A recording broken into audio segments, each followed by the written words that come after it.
नमस्कार। स्वर्णिम मध्य प्रदेश छत्तीसगढ़ देख रहे हैं आप। मैं हूं आपके साथ प्रियव्रत दीक्षित। रुक कर लेते हैं मध्य प्रदेश और छत्तीसगढ़ की कुछ अहम खबरों का। छत्तीसगढ़ में लंबे समय से कयास लगाए जा रहे हैं कि मंत्रिमंडल में बड़ा फेरबदल किया जा सकता है, लेकिन भूपेश कैबिनेट और खुद सीएम भूपेश बघेल हमेशा से ही इस बात को लेकर नकारते आए हैं। और इन कयासों को लेकर आज भी सीएम भूपेश बघेल से सवाल किया गया, जिस पर उन्होंने कहा कि लोग कयास लगाते रहते हैं। उन्होंने विधानसभा क्षेत्र के दौरे के दौरान विधायकों के कामों की समीक्षा को लेकर कहा कि सरकार की योजनाओं और विभागों की समीक्षा की जाएगी, संगठन के पदाधिकारियों, अधिकारियों और आम जनता से चर्चा की जाएगी।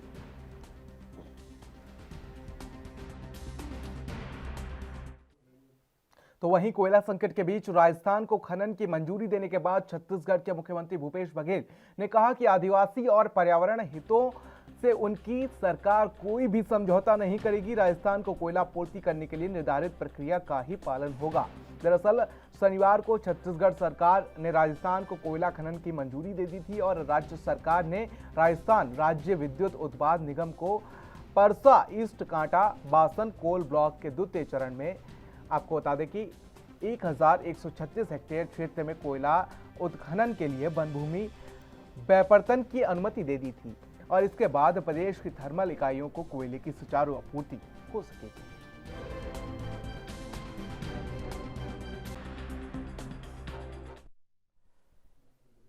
तो वहीं हिल स्टेशन पंचमढ़ी में शिवराज कैबिनेट ने चिंतन बैठक की और चिंतन शिविर का आज इसका दूसरा और आखिरी दिन है।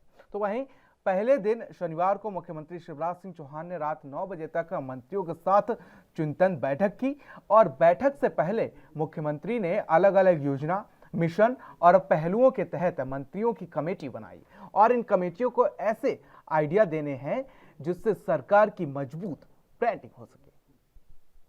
अब मुख्यमंत्री तीर्थ दर्शन योजना फिर से प्रारंभ की जा रही है। 18 अप्रैल को पहली ट्रेन काशी विश्वनाथ के लिए जाएगी। वहां संत रविदास जी महाराज के भी दर्शन होंगे, संत कबीरदास जी के भी दर्शन करेंगे, गंगा जी का स्नान भी होगा और पहली ट्रेन में हम लोग भी जाएंगे। हम लोग से आप समझ गए होंगे जो लोग चिंतन के लिए बैठे थे। एक सुझाव आया कि बस से भी अगर संभव हो ऐसे स्थान जहां ज्यादा देर ना लगे तो तीर्थ दर्शन के लिए भेजना चाहिए, तो उसको भी। फिर हमने कन्या विवाह योजना की भी फिर से समीक्षा की। योजना फिर प्रारंभ की जा रही है। कोविड के कारण कई दिनों से बंद थी। 21 अप्रैल से कन्या विवाह फिर से प्रारंभ किए जाएंगे, नए स्वरूप में प्रारंभ किए जाएंगे। पहले 2 विभाग अलग अलग योजना के लिए राशि देते थे, अब उसको एकीकृत कर रहे हैं। आयोजन की जो राशि थी वो थी 51,000, 6,000 रुपये बढ़ा के उसको 55,000 रुपये किया। लाडली लक्ष्मी योजना मध्य प्रदेश की ऐसी योजना है, कन्या विवाह भी मध्य प्रदेश में ही प्रारंभ हुई, बाद में दूसरे प्रदेशों में गई।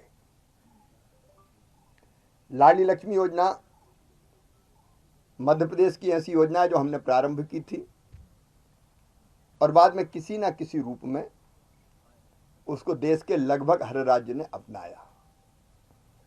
अब मेरी 43 लाख लाडली लक्ष्मी बेटियां आज मध्य प्रदेश में है। जिन बेटियों को गोद में लेके मैंने लाडली लक्ष्मी के प्रमाण पत्र वितरित किए थे, वो अब कोई 12वीं में पढ़ रही है, कोई कॉलेज में जा रही है और मामा मामा कह के जब संबोधित करती है तो मुझे लगता है जैसे मेरा जीवन सफल हो रहा हो। अब लाडली लक्ष्मी योजना का दूसरा, उसके साथ और कुछ चीजें हम जोड़ रहे हैं। लाडली लक्ष्मी 2 उसका शुभारंभ 2 मई को कर रहे हैं। 2 मई को हर साल लाडली लक्ष्मी दिवस मनाया जाएगा और 2 मई से लगा के 11 मई तक लाडली लक्ष्मी उत्सव पूरे प्रदेश में आयोजित किया जाएगा और ये उत्सव विलाक स्तर पर आयोजित किए जाएंगे। कल राशन के बारे में प्रधानमंत्री जी ने एक बहुत महत्वपूर्ण फैसला किया कि गरीब कल्याण योजना अभी 6 माह और जारी रखी जाएगी। मतलब निःशुल्क राशन 5 किलो गरीब कल्याण योजना के अंतर्गत दिया जाएगा। प्रधानमंत्री गरीब कल्याण योजना और उसके साथ मुख्यमंत्री के नाम से भी पहले से आप जानते हैं योजना चलती है, मुख्यमंत्री अन्नपूर्णा योजना। तो दोनों का मिला के 10 किलो अनाज प्रति माह प्रति व्यक्ति, मतलब 5 का परिवार है तो 50 किलो अन्न मिलेगा ही। तो ये योजना को और ढंग से क्रियान्वित करने के लिए हम ये सुनिश्चित करेंगे कि प्रत्येक राशन की दुकान पर एक विक्रेता हो। अभी एक सेल्समैन के पास एक से अधिक दुकानें भी है। कुछ जगह उपभोक्ता संघ हैं, उनका भी पूरी तरह से परीक्षण किया जाएगा। एक के पास जब एक ही दुकान रहेगी तो राशन की दुकानों को बहुउद्देशीय बनाया जाएगा ताकि वो लाभकारी भी हो सके। इन दुकानों पर common service centre, MP online vendor, business correspondence, बिजली बिल इत्यादि की सुविधाएं भी दी। CM राइज स्कूल शिक्षा के क्षेत्र में एक बहुत क्रांतिकारी कदम है। अभी CM राइज स्कूल के भवन बनने में समय लगेगा, क्योंकि जिस स्तर के भवन बनने हैं वहाँ 24 करोड़ रुपया के लगभग लागत आएगी। उनमें library, lab, playground, smart class सबकी व्यवस्था है। इसमें अभी समय लगेगा, भवन बनने में पैसा स्वीकृत है।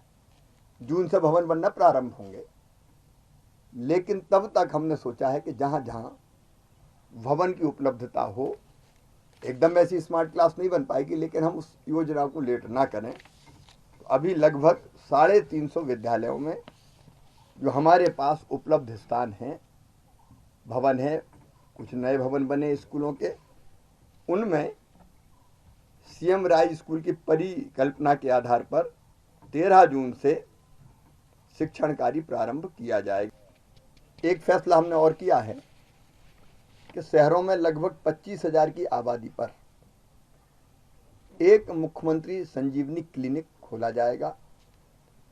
कई बार ऐसी बीमारियां जिसके लिए बड़े अस्पताल की जरूरत नहीं है, बुखार हो गया, कोई और ऐसी बीमारी हो गई जिसका साधारणतः इलाज हो सकता है, तो वो हम इसको शहरों में प्रारंभ करेंगे ताकि बड़े अस्पतालों में भीड़ कम हो।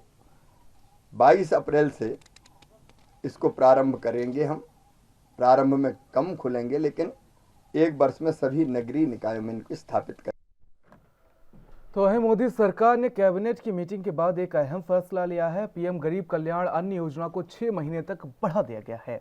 यानी अब 30 सितंबर 2022 तक गरीबों को मुफ्त राशन मिलता रहेगा। और इस दौरान मध्य प्रदेश के मुख्यमंत्री शिवराज सिंह चौहान ने प्रधानमंत्री नरेंद्र मोदी को धन्यवाद देते हुए गरीबों का हितैषी प्रधानमंत्री नरेंद्र मोदी को बताया है।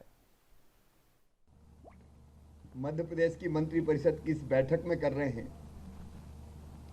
उसी समय माननीय प्रधानमंत्री जी ने गरीबों के हित के लिए एक बड़ा फैसला किया है कि गरीब कल्याण अन्न योजना जो 31 मार्च तक के लिए थी, अब 31 मार्च के बाद अगले 6 महीने तक और जारी रखी जाएगी। मतलब निःशुल्क अनाज 5 किलो प्रति व्यक्ति गरीब बहनों और भाइयों को 6 महीने और मिलेगा। प्रधानमंत्री जी की गरीब कल्याण अन्न योजना और मुख्यमंत्री अन्नपूर्णा योजना मिला के 10 किलो अनाज प्रति व्यक्ति मिलेगा। मतलब एक परिवार में 5 व्यक्ति हैं तो 50 किलो अनाज उसको 1 महीने में मिलेगा। ये गरीबों के लिए बहुत बड़ी सौगात है और सौगात के लिए हम अपने प्रधानमंत्री श्रीमान नरेंद्र मोदी जी का अभिनंदन करते हैं, उनको बहुत बहुत धन्यवाद देते हैं। वो गरीब हितैषी प्रधानमंत्री हैं, उनको बहुत बहुत। तो है मध्य प्रदेश के मुख्यमंत्री शिवराज सिंह चौहान की अध्यक्षता में पंचमढ़ी में आयोजित चिंतन बैठक का दूसरा दिन है और इस दौरान कैबिनेट के सभी सदस्य इस बैठक में मौजूद थे। बैठक के दूसरे दिन सीएम ने गत 3 से 11 जनवरी की अवधि में हुई विभागीय समीक्षा बैठकों के निर्देशों का परिपालन के लिए विभागों द्वारा किए गए कार्यों की जानकारी मंत्रीगण से प्राप्त की। और वहीं पंचमढ़ी में चिंतन बैठक के दूसरे दिन सीएम शिवराज ने आम का पौधा रोपित किया और इस दौरान उन्होंने कहा कि पौधारोपण पर्यावरण संरक्षण की दिशा में ऐसा महत्वपूर्ण कदम है जिसका लाभ हमारी भावी पीढ़ियों तक को मिलता रहेगा। आप सभी वर्ष में कम से कम एक बार पौधारोपण जैसा पुनीत कार्य अवश्य करें। और साथ ही गृह मंत्री नरोत्तम मिश्रा और जल संसाधन मंत्री Tulsiram Silawat hotel Glenn view में सुबह 7 टहलते दिखे। बता दें कि दोनों मंत्री साथ में ही बस में बैठकर पंचमढ़ी पहुंचे थे।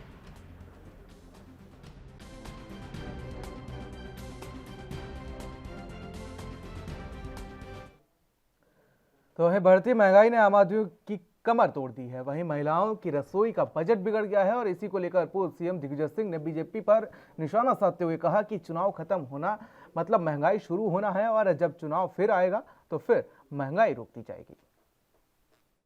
ये कौन नई बात है, ये तो सीधा सा है,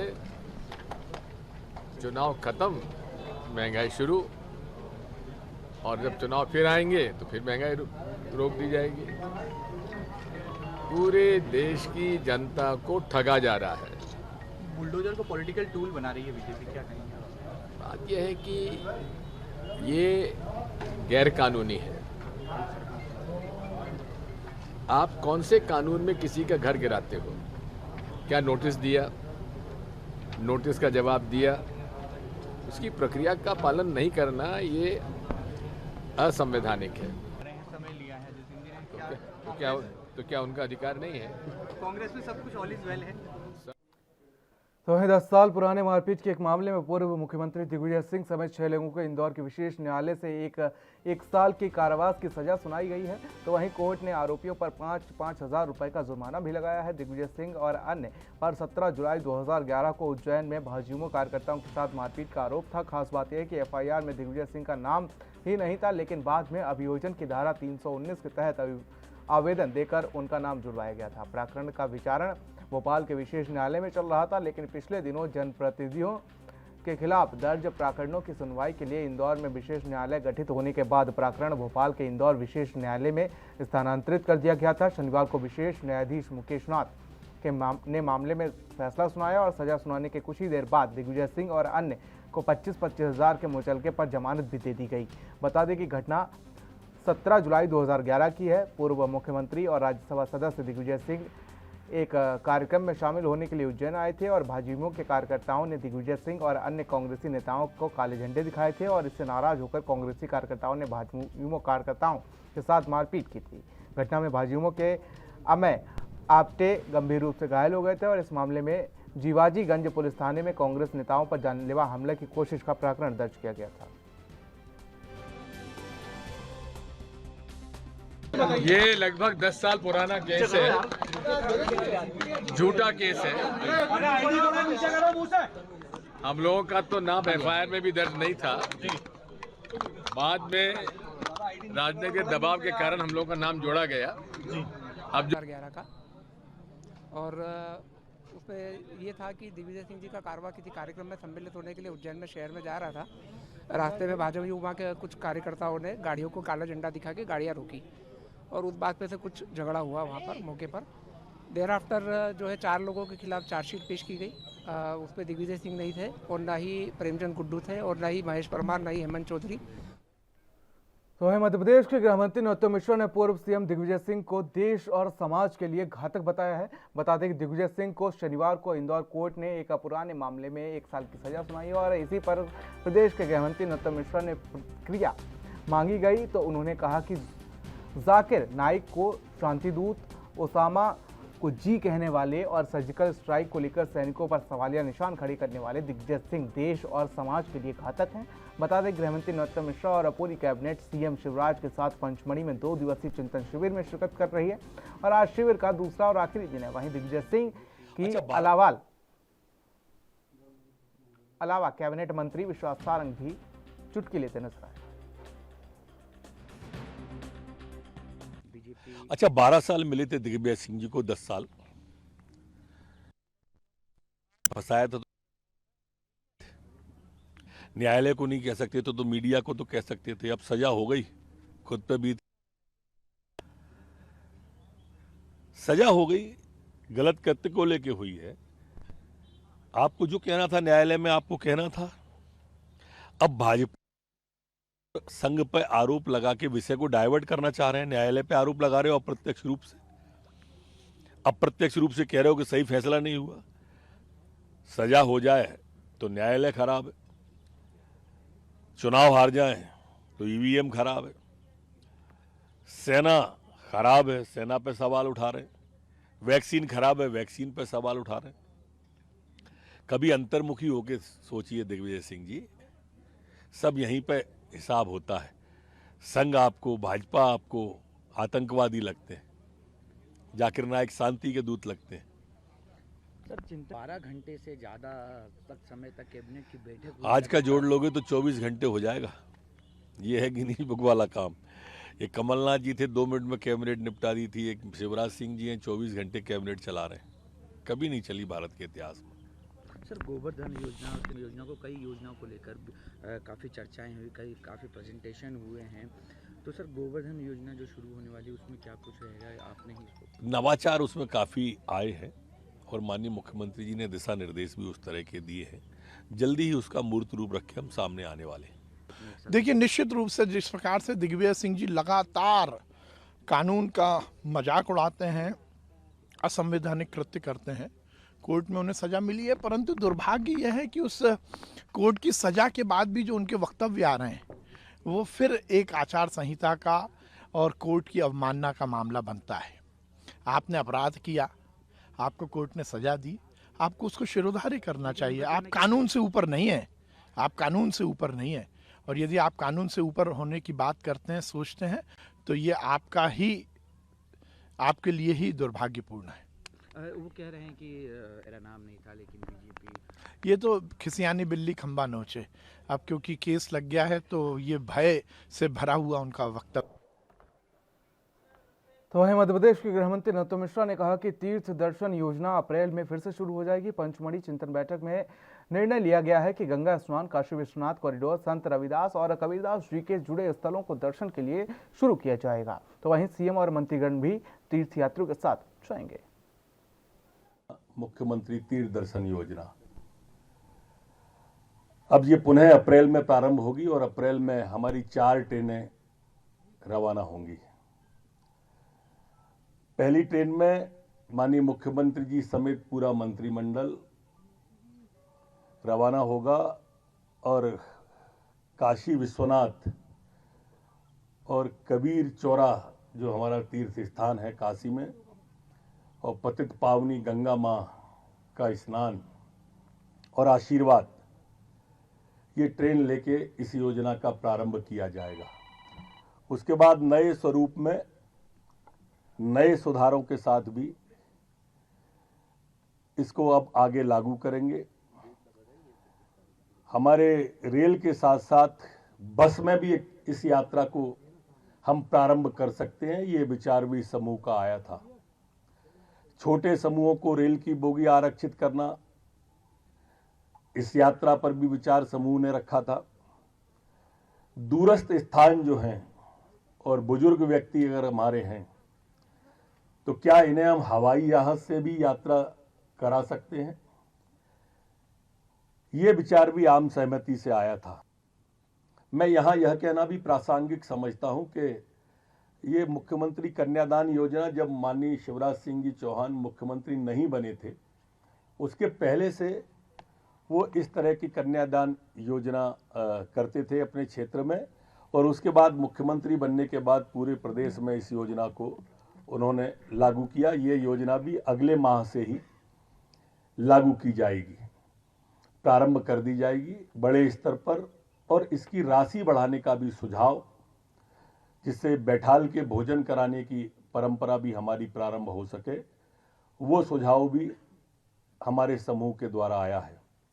वर्तमान में 2 विभाग इस योजना को संचालित करते हैं।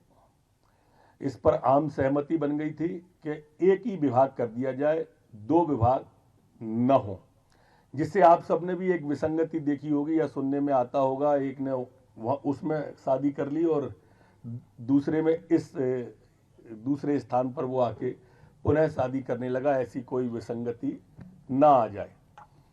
दंपतियों को प्रमाण पत्र भी देने का इस बार से तय किया है। विवाह की राशि के स्थान पर गृहस्थी के उपयोगी सामान जो होते हैं। तो वहीं पर्यटन स्थल पंचमढ़ी में प्रदेश सरकार के मंत्री 2 दिन तक अपने कामकाज की समीक्षा करते हुए चिंतन और आगामी चुनाव को लेकर योजनाएं बना रहे हैं। आत्मनिर्भर योजना के तहत होने वाली आगामी कार्य योजनाओं को ध्यान में रखते हुए सरकार एजेंडा तैयार करने के लिए शिवराज कैबिनेट की पूरी टीम इस समय जंगलों में वास कर रही है। वहीं चिकित्सालय शिक्षा मंत्री विश्वास सारंग सरकार की उपलब्धियों को लेकर और आने वाले चुनाव में बीजेपी के काम कैसा रहेगा, इस पर मंथन कर रहे हैं और उन्होंने इस पर अपनी प्रतिक्रिया दी है। सुनवाते हैं आपको। मुख्यमंत्री जी को मैं बहुत बधाई दूंगा, जिस प्रकार से वो एक रूपता के साथ, एक टीम भाव के साथ मध्य प्रदेश के विकास में पूरी सरकार को लगाए हैं। और कल का दिन तो हमारा बहुत उपयोगी और सार्थक परिणाम मूलक रहा। 12 घंटे तक हम बैठे, विभिन्न विषयों पर हमने बातचीत की, पुरानी समीक्षा और आगे की प्लानिंग, सरकार के माध्यम से मध्य प्रदेश को आत्मनिर्भर मध्य प्रदेश बनाना, कल्याणकारी राज्य की स्थापना करना और ये बात सुनिश्चित करना कि देश के विकास में मध्य प्रदेश अव्वल रहे, उसमें सबसे सार्थक भूमिका का निर्वहन करे। इसलिए निश्चित रूप से ये कल का दिन बहुत सार्थक रहा। ये पूरी चिंतन बैठक बहुत सार्थक है।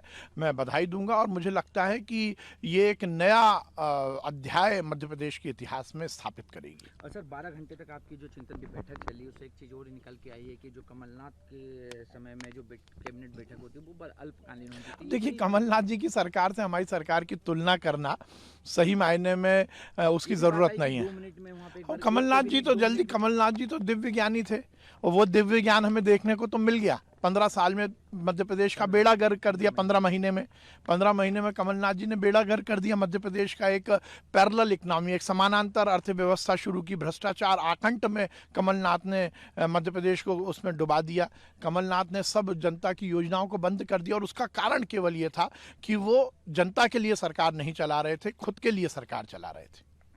निश्चित रूप से मैं आपसे कहना चाहता हूं कि कल ही क्यों कह रहे हो, हमेशा भारतीय जनता पार्टी कल लगातार 10 बजे से रात को 9:30 बजे तक, 9:30 से लेकर 12 घंटे का चिंतन मंथन हुआ, जिसमें वो अंतिम पंक्ति के अंतिम व्यक्ति के हित की जो योजनाएं हैं उनका क्रियान्वयन कैसे हो और कौन सी योजनाएं लाई जाएं, इससे उस अंतिम व्यक्ति को, पंक्ति के अंतिम व्यक्ति का उत्थान हो, उसके लिए ये चिंतन मंथन हुआ और निष्कर्ष के बाद कई योजनाएं बहुत अच्छी निकली हैं।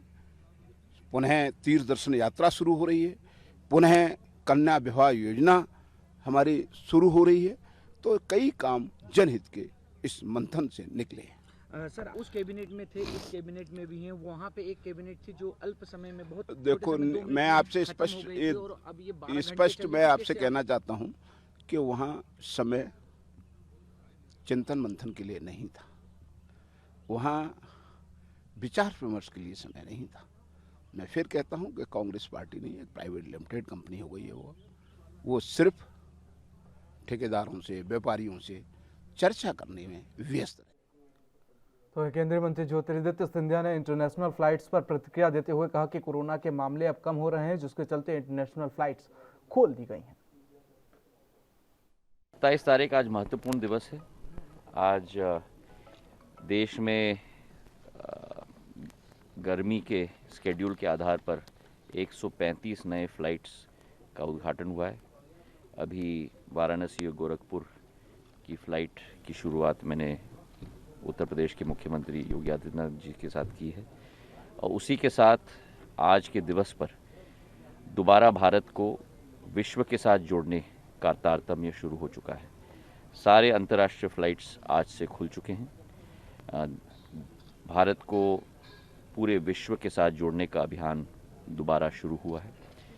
राष्ट्र के अंदर 100% कैपेसिटी हमने 18 अक्टूबर को खोल दी थी। अब अंतर्राष्ट्रीय जगत के साथ जोड़ने की कैपेसिटी आज से 100% पूर्ण रूप से खुल चुकी है। हमारी यही ख्वाहिश है और भगवान से यही आशा अभिलाषा है कि अब ये कोविड के प्रकोप से हम लोग बाहर उभर पाएँ। 3 वेव आ चुके हैं भारत में। अब पूर्ण रूप से यथावत स्थिति भगवान के आशीर्वाद से बना रहे और हमारे देश के वासियों के स्वास्थ्य के लिए कामना करता हूं और नागर विमानन क्षेत्र इसी तरह से आगे बढ़ता रहे। तो सर मध्य प्रदेश छत्तीसगढ़ के इस खास बुलेटिन फिलहाल मेरे साथ इतना ही। देश और दुनिया के अहम खबरों के लिए बने रहिए एनबी न्यूज के साथ। नमस्कार।